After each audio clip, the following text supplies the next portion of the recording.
Hi dear bankers, welcome to Edutap.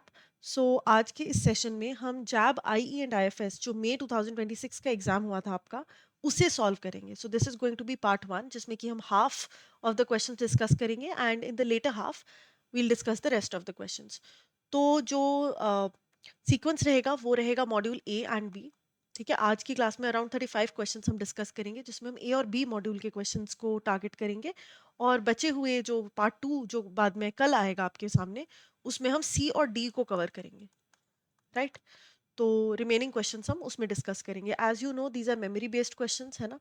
तो this is exactly what students have told us कि exam में questions पूछे गए। और आपके लिए ये इसलिए देखना जरूरी है क्योंकि आपको पता चल जाएगा कि किस टॉपिक के क्वेश्चंस आते हैं। आपकी जो प्रेपरेशन अभी तक आपने करी है एग्जामिनेशन पॉइंट ऑफ व्यू से, वो कितनी अप्रोप्रिएट है। तो इसे आप जरूर देखना। ऑल्सो एक डॉक्यूमेंट हमने आपके लिए प्रिपेयर करी है, जिसमें आपको important topics, PYQs and most important MCQs मिल जाएंगे। The link is given in the description, so you can download it. It is absolutely free of cost. So, the first question is, which of the following is not a part of infrastructure in the economy? अब infrastructure का कौन सा part इसमें से नहीं है? Irrigation, telecom, railways या manufacturing? So, हर एक क्वेश्चन में what I want you to do is, आप क्वेश्चन पढ़ो, पॉज करो video and try to make a guess. क्योंकि इतना जो भी A module, A and B module अगर आपने कर लिए हैं, तो आप यहाँ पर एक बार एक गेस वर्क जरूर कर सकते हो, है ना। तो try to answer the questions pause करके, और फिर उसके बाद देखो उसमें थोड़ी बहुत जो एक्सप्लेनेशन है उसे डिस्कस करेंगे। सो manufacturing is not a part of infrastructure. Railways, telecom, irrigation, ये सारे के सारे पार्ट ऑफ इंफ्रास्ट्रक्चर है। इंफ्रास्ट्रक्चर दो तरीके के हो सकते हैं, फिजिकल एंड सोशल। ठीक है, सोशल में आपका education, health care, family planning, ये सब आ जाता है। फिजिकल इंफ्रास्ट्रक्चर में आपके वाटर इंफ्रास्ट्रक्चर, है ना, communication infrastructure, IT infrastructure, transport infrastructure, ये सब कुछ आ जाता है। तो लेकिन मैन्युफैक्चरिंग अलग से किसी का भी पार्ट नहीं है। So D is the correct answer. Why is the current FDI limit allowed in the telecom, what is the FDI limit allowed in the telecom services sector in India under the automatic route? अब देखो, इसका answer जो है that is option C. ठीक है, पहले 49% हुआ करती थी, अब हो गई है 100%। बाकी एफडीआई जब भी आप करो, एफडीआई का पूरा टॉपिक बहुत बहुत इंपॉर्टेंट है। हर बार एक दो क्वेश्चन सिर्फ एफडीआई से उठ के आते ही हैं, इट इज़ अ सर्टेनिटी। तो आपको एफडीआई का टॉपिक अच्छे से पढ़ना है। उसमें आपको रूट्स पढ़ने हैं, जिसमें दो रूट्स आ जाते हैं, ऑटोमेटिक एंड गवर्नमेंट रूट। ठीक है, दोनों रूट्स आपको पढ़ने हैं। अगर आपको जो जो टॉपिक्स मैं यहाँ पर बता रही हूँ आपको चाहिए कि वो टॉपिक्स आपको समझने हैं, तो कुछ पिछली वीडियोस हैं या जो सीरीज चल रही हैं, टारगेट 50 सीरीज चल रही है, तो उसमें अगर ऑटोमेटिक गवर्नमेंट हमने डिस्कस की है एफडीआई में, वहां से आप एक बार क्विक रिवीजन कर सकते हो। ठीक है जी। सो दो तरीके के रूट्स होते हैं, automatic government route and limits होती हैं। एफडीआई हर सेक्टर में अलाउड नहीं है। आप क्यों अलाउ करोगे फॉरेन इन्वेस्टर्स को अपनी कंट्री के हर एक सेक्टर में पैसा लगाने देना, है ना। तो आपने बहुत सारी एरियाज रिस्ट्रिक्ट कर रखे हैं। बट जो जो एफडीआई जिन सेक्टर्स में अलाउड है, उनकी लिस्ट और कितने परसेंटेज तक अलाउड है, ये आपको याद रखना है। ठीक है। सो when it comes to telecom services, earlier it was 49 and now it has become 100%. Under the, अच्छा, types of FDI is also important. यहाँ पर ना types of FDI, types of FDI में तीन तरीके की एफडीआई आ जाती है, green field, brown field and joint venture. ठीक है, तो ये तीनों तरीके की आपको टाइप्स के बारे में भी पता होना चाहिए। Under Section 135 of Companies Act, what is the mandatory minimum composition of a corporate social responsibility committee? CSR maintain करना अब एक लीगल इम्प्लीकेशन है। कंपनीज को 2% अपने पिछले 3 साल के प्रॉफिट्स, नेट प्रॉफिट्स का एवरेज लेना है। ठीक है, एवरेज प्रॉफिट निकालना है और उसका 2% जो है वो सीएसआर, कॉर्पोरेट सोशल रिस्पॉन्सिबिलिटी में देना है। यानी कि क्या योगदान कंपनी जो प्रॉफिट अर्न कर रही है वो क्या गिव बैक कर रही है to the society, to the environment, जिसके रिसोर्सेज को इस्तेमाल करके वो बिजनेस चला रहे हैं। तो ऐसे में सीएसआर मेंटेन करना इज मैंडेटरी, और उसके लिए कमिटी भी बिठाई जाती है। तो उस कमिटी की जो रिक्वायरमेंट है दैट इज 3 डायरेक्टर्स होने चाहिए एंड 1 इंडिपेंडेंट डायरेक्टर होना चाहिए। ठीक है जी। What are the primary objectives of Parvatmala Pariyojana? पर्वतमाला नाम से ही पता चल गया, पर्वत बन रहे हैं यहाँ पे। तो पर्वतमाला क्या है?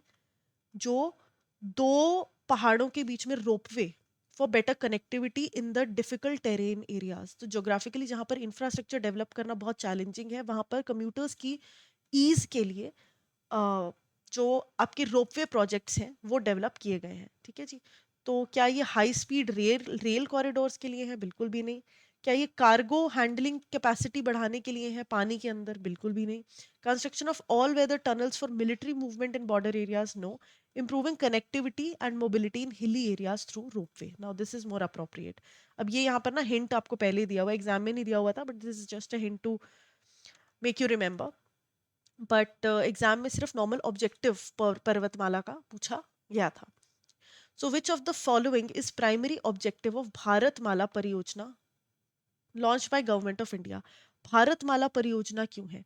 Now this is specifically to optimise the efficiency of freight and passenger movement, bridging critical infrastructural gaps.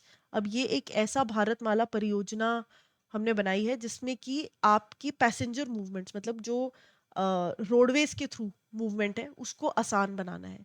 ठीक है। फ्रेट एफिशिएंसी बढ़ानी है। ब्रॉडबैंड कनेक्टिविटी के लिए है नहीं है। प्राइवेट करना है नेशनल हाईवेज को, उसके लिए भी नहीं है। और focus of exclusive development of कच्चा रोड्स, जो कच्चे रोड्स विलेजेस में होते हैं या हिली टेरेन्स में होते हैं, उनके लिए नहीं। This is for passenger movement. ठीक है। तो इंफ्रास्ट्रक्चरल गैप्स जहां जहां पर भी हैं जिसकी वजह से पैसेंजर मूवमेंट चैलेंजिंग होती है, उसे खत्म करना है। Which authority is primarily responsible for enforcement and investigation of contraventions under the Foreign Exchange Management Act? Simple बात है कि एफएमा को कौन गवर्न करता है, कौन रेगुलेट करता है? तो डायरेक्टरेट ऑफ इन्फोर्समेंट जो है वो इसे मतलब इसके ऑपरेशंस को इन्वेस्टिगेट करते हैं और इन्फोर्समेंट को अंडर चेक रखते हैं। In the context of Indian economy, a mixed economy is characterized by coexistence of, तो तीन तरीके की इकोनॉमी हमारे पास होती है: mixed economy, capitalist economy and command economy. जहां पर सिर्फ प्रॉफिट के लिए हम सारा काम करते हैं, सारे बिजनेसेस सिर्फ प्रॉफिट्स के लिए चल रहे हैं, that is called command economy. Capital economy is जहां पर गवर्नमेंट का सारा रूल है, क्या प्रोड्यूस होगा, क्या डिमांड होगी, वो गवर्नमेंट डिसाइड करती है मैक्सिमम, एंड एम्प्लॉयमेंट भी गवर्नमेंट देती है सबसे ज्यादा। एंड मिक्स्ड इकोनॉमी इज जहां पर पब्लिक एंड प्राइवेट दोनों हाथ मिलाकर चलते हैं। So B is mixed economy. ठीक है। मिक्स्ड इकोनॉमी का feature is B. At the conference of parties 26, जो मीटिंग हुई थी सीओपी 26, उसमें ओसवॉग इनिशिएटिव लॉन्च किया गया। ठीक है। ओसवॉग क्या है? ये है वन सन, एक ही सूरज, वन वर्ल्ड, पूरे वर्ल्ड के लिए एक ही सूरज है, और इसीलिए वन ग्रिड हम बनाएंगे जिससे कि पूरी वर्ल्ड की कंट्रीज आपस में सहमति से आ सकें और एक बड़ा सोलर, मतलब सोलर पावर जनरेशन के लिए इनिशिएटिव ले सकें। So one world, one sun, one world and one grid, right? So creating a worldwide interconnected solar energy grid, this is the objective. Okay.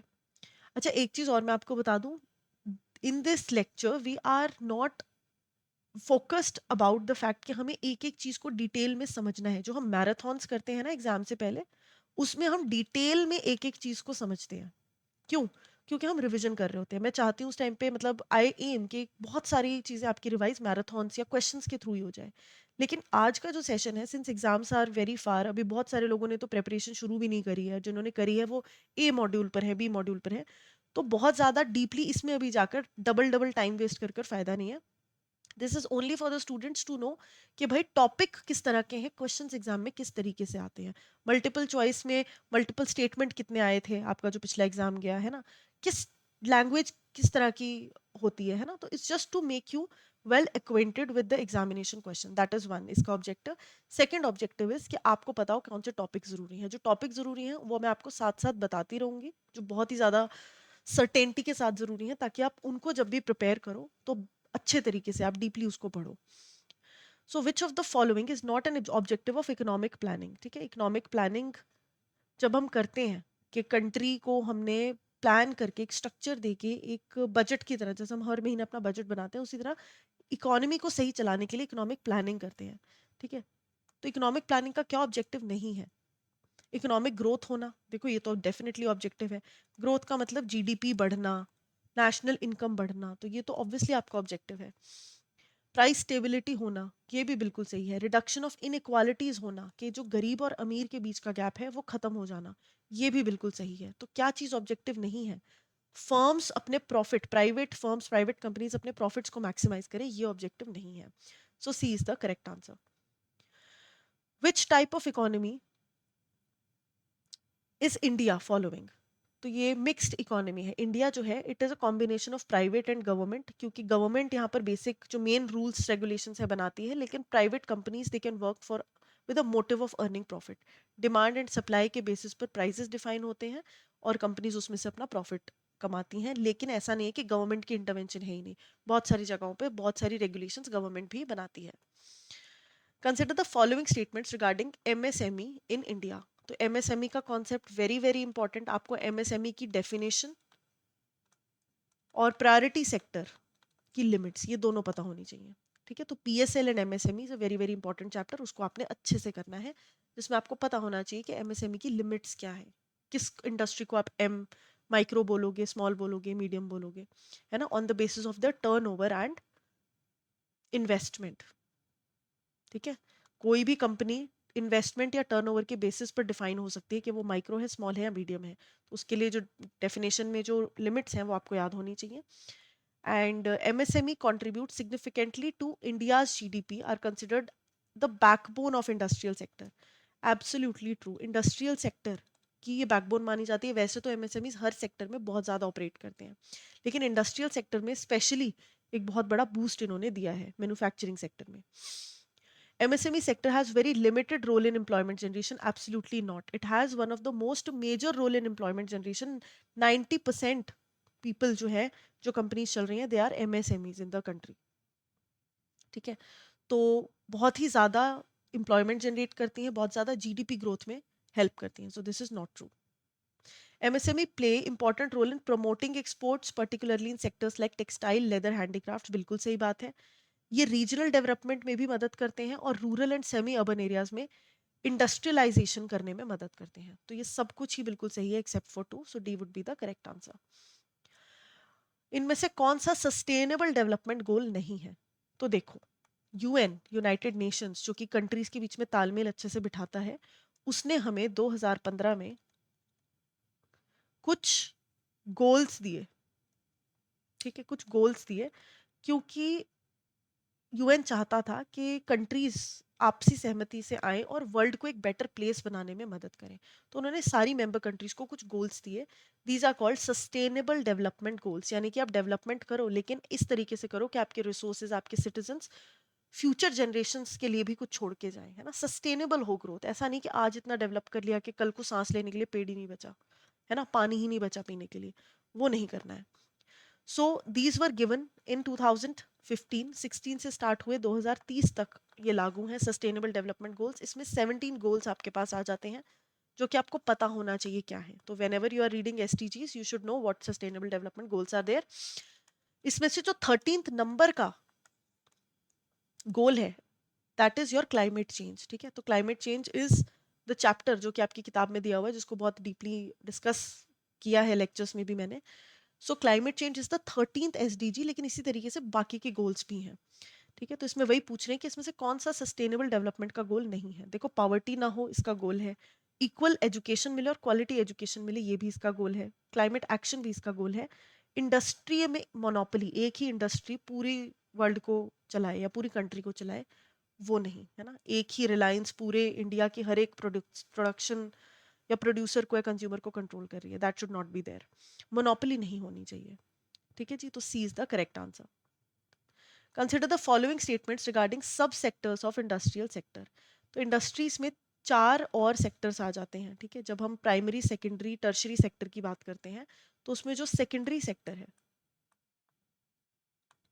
उसमें चार चीजें आ जाती हैं, that is manufacturing, mining and quarrying. अगर आप अर्थ के नीचे कुछ खोद कर निकाल रहे हो दैट इज कॉल्ड माइनिंग, अगर आप पहाड़ तोड़ के उसके अंदर से कुछ निकाल रहे हो that is called quarrying. So electricity, gas and water supply. ठीक है, तो ये इंडस्ट्रियल सेक्टर के सब सेक्शंस हैं। Construction is also considered a sub section, बिल्कुल सही बात है।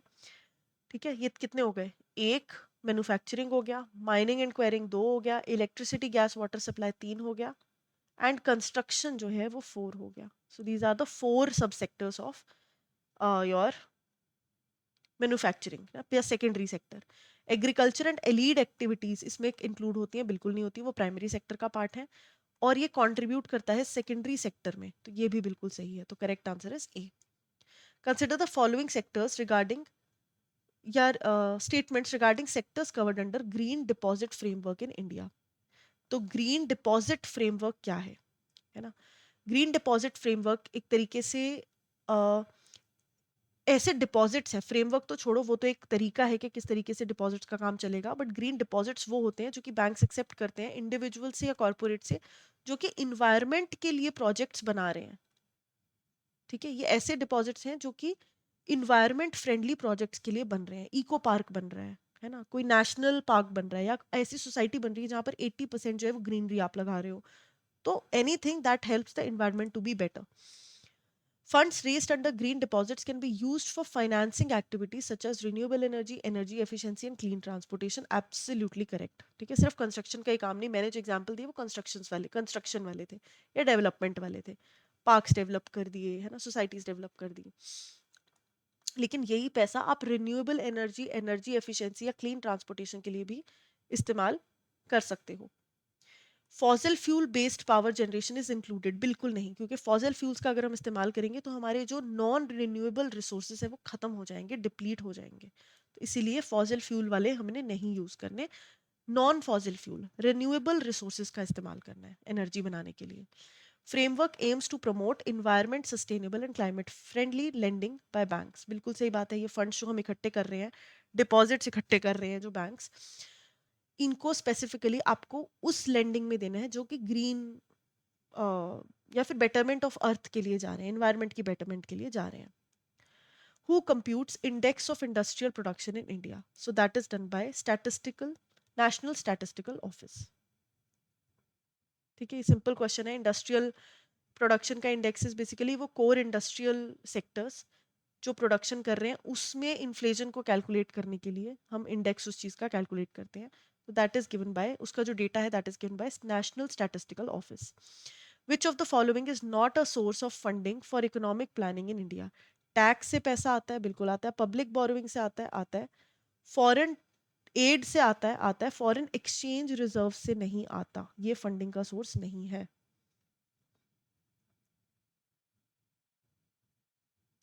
Consider the following statements regarding the reasons for entering liberalisation phase.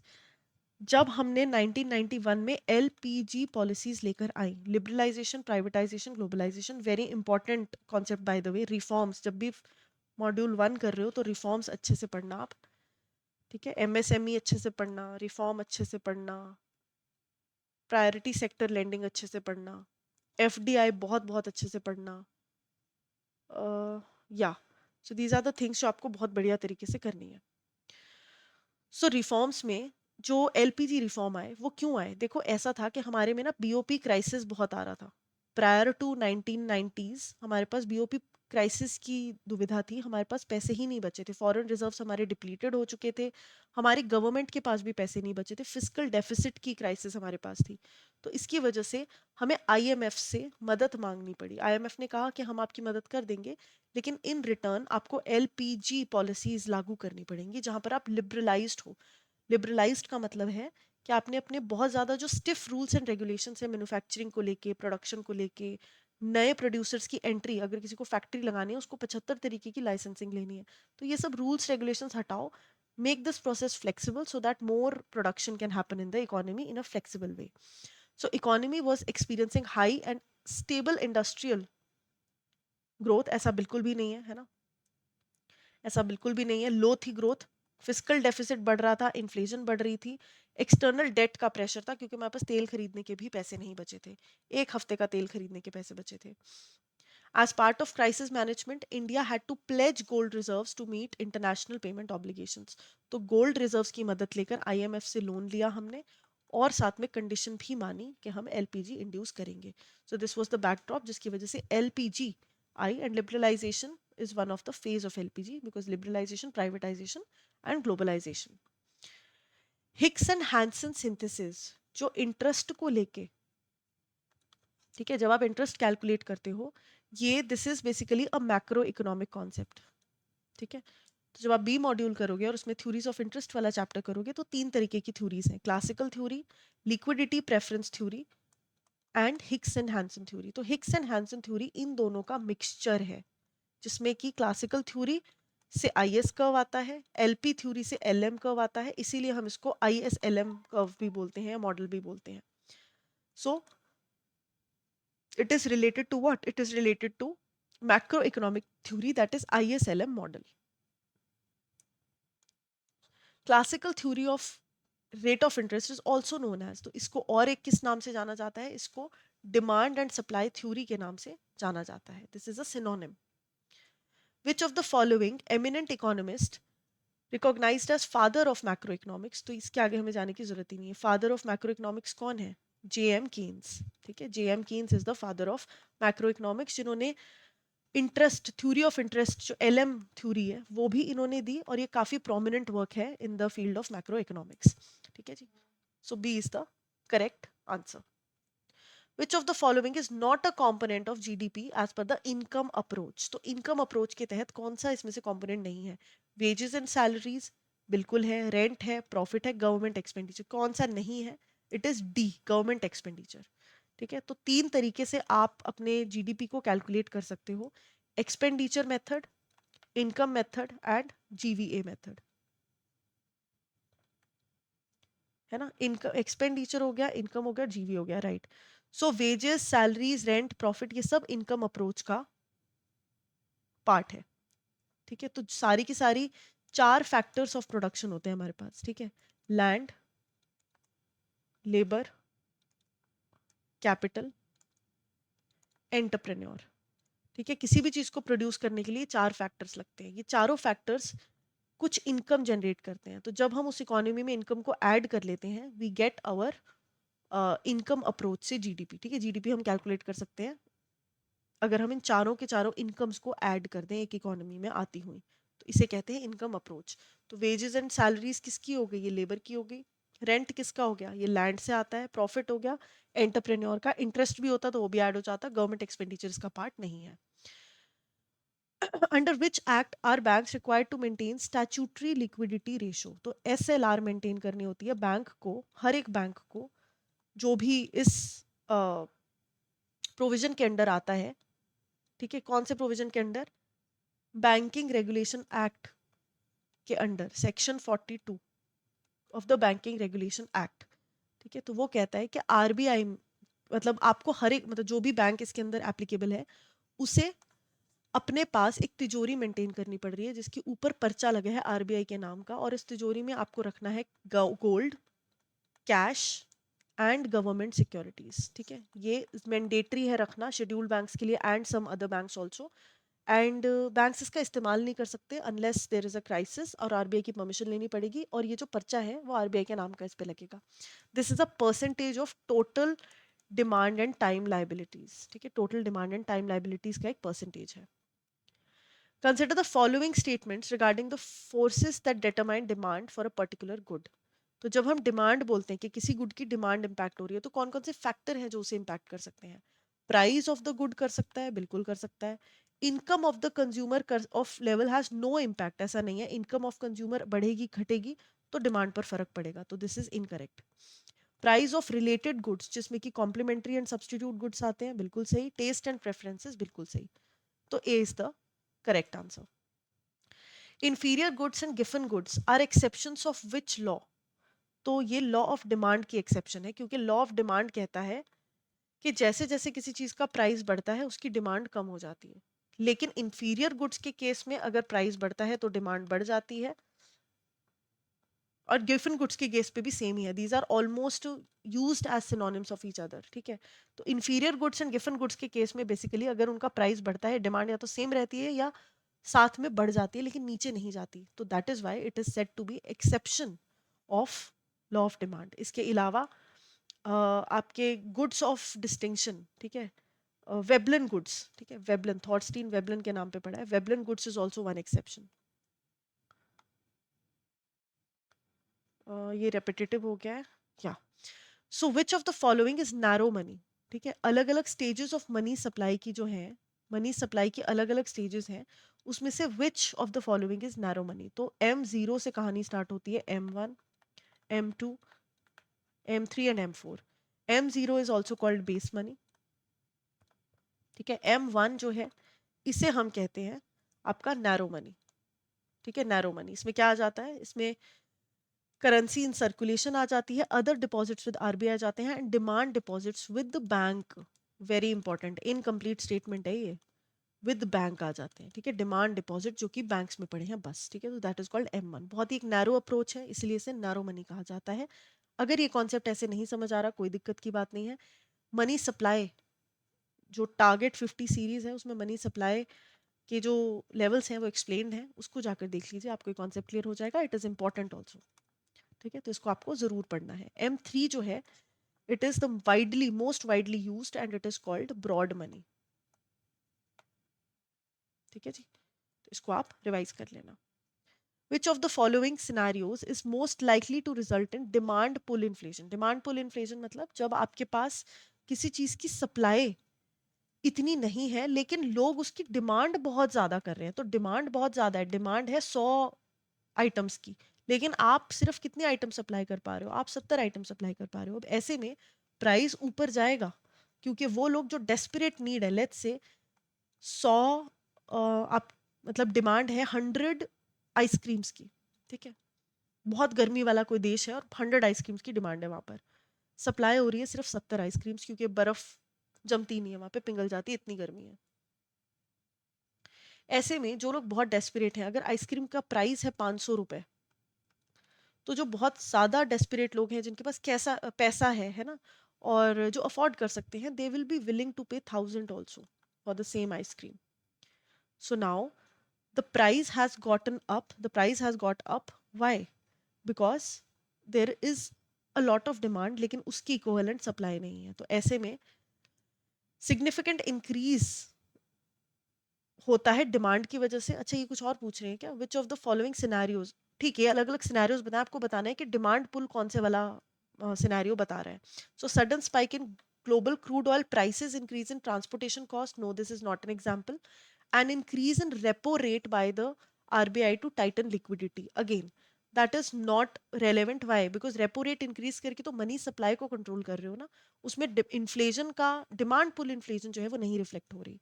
A significant increase in government infrastructure spending coupled with a reduction in personal income tax. ठीक है जी, so a failure of the monsoon leading to shortage of food, this is not C, this has to be D। ठीक है, सी नहीं है, ये भी demand पुल को नहीं दर्शाता, ये दर्शाता है। क्यों? क्योंकि जब फेलियर हुआ, this is D, D is the correct answer, failure of monsoon leading to shortage of food grains. अब डिमांड है फूड ग्रेन की बहुत ज्यादा, लेकिन उसकी सप्लाई इतनी नहीं है, तो क्या होगा, जो प्राइस है इनका चीजों का वो बढ़ जाएगा। So D would be the correct answer. According to Lionel Robbins, economist, a science, economics is a science that studies human behaviour as a relationship between ends and scarce mean. ठीक है, तो इस डेफिनेशन को क्या कहा गया है, इस डेफिनेशन को स्कार्सिटी डेफिनेशन कहा गया है। इसके अलावा हमारे पास वेल्थ डेफिनेशन भी है और वेलफेयर डेफिनेशन भी है, जिसमें कहा गया है कि इकोनॉमिक्स जो है ना, वो पैसा कैसे बनाया जाए उसकी स्टडी है।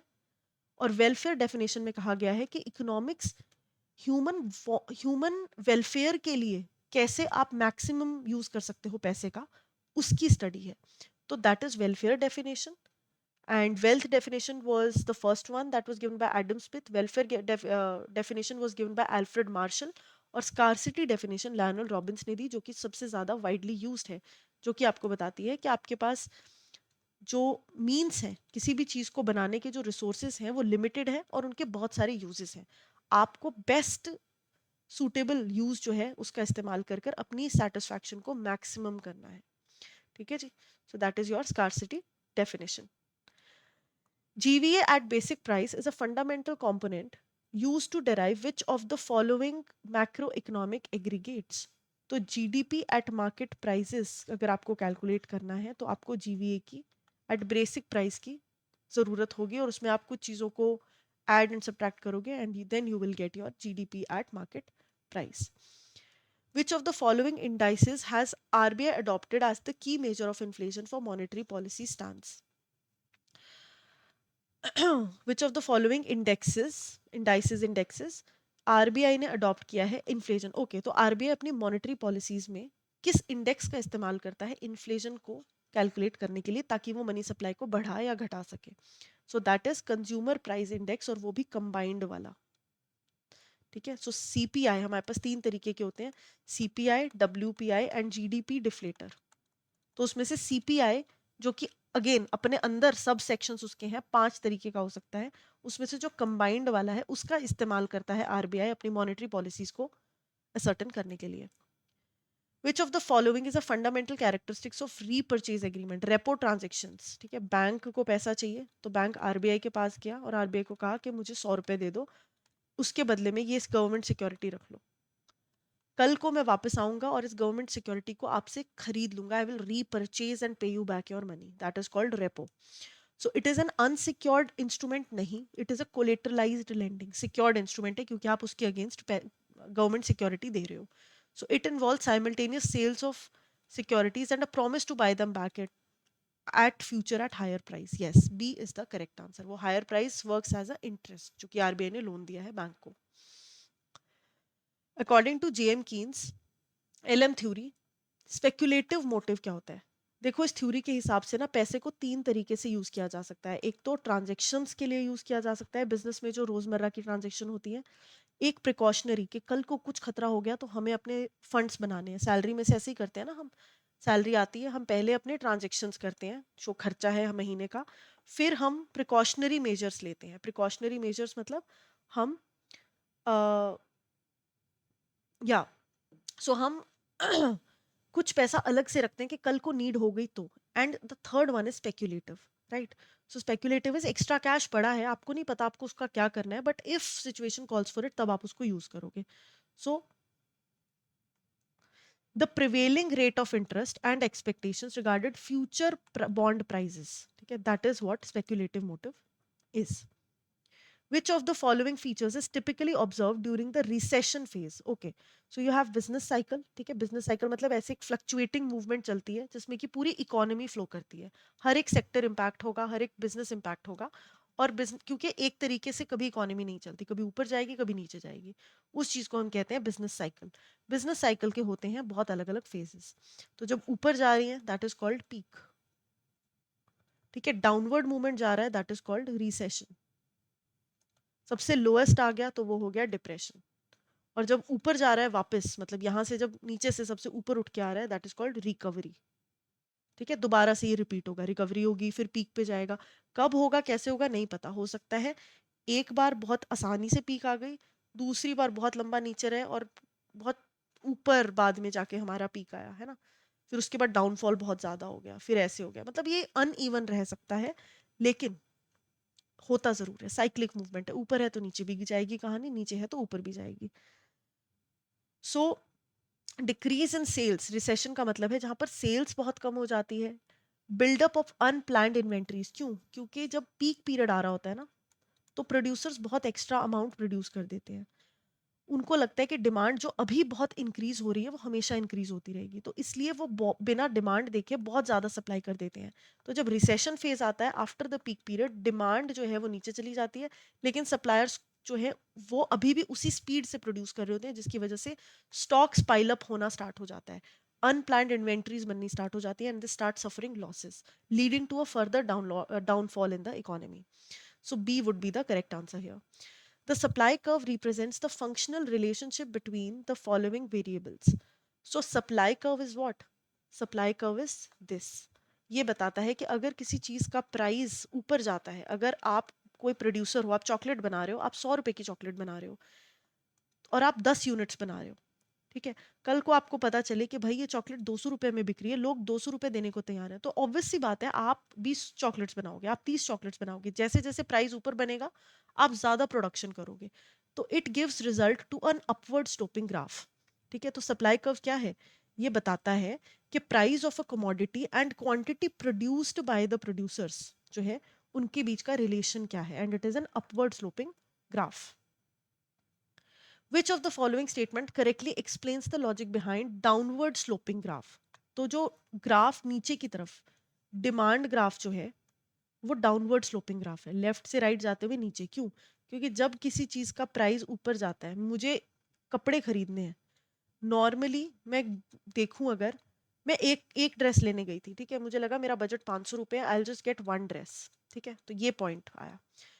लेकिन मैंने देखा कि भाई ये तो डिस्काउंट पे मिल रही हैं चीज़ें, 100 रुपये में एक ड्रेस मिल रही है, तो मैंने कहा ठीक है भाई, मैं तो 5 ड्रेसेस ले लूंगी, मेरा बजट 500 रुपये है, I can buy 5 dresses. Now what happened here, the if you connect these two dots here and here, it will show you a downward sloping graph. ऐसा क्यों हुआ? Because there is an inverse relationship between price of a commodity and the demand.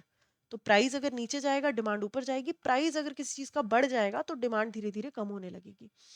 So when the price increases, the real income of consumer reduces. This is the reason. Real income मतलब उसकी purchasing capacity, जब किसी चीज का price बढ़ता है, मान लो आप 1000 रुपए का राशन खरीदते हो, कल को इस राशन की वैल्यू, लेट्स से आप चावल खरीदते हो, दाल खरीदते हो, है ना, जब पल्सेस खरीदते हो हफ्ते में 1000 रुपए की, लेट्स से इन सबका प्राइस डबल हो गया। पहले अगर आप 2 किलो चावल, 2 किलो दाल, 2 किलो आटा ये सब खरीद रहे थे, अब आप वो सब एक एक किलो खरीद पाओगे। तो द रियल इफेक्टिव इनकम जो है आपकी, अब वो कम हो गई, आपकी परचेसिंग पावर कम हो गई।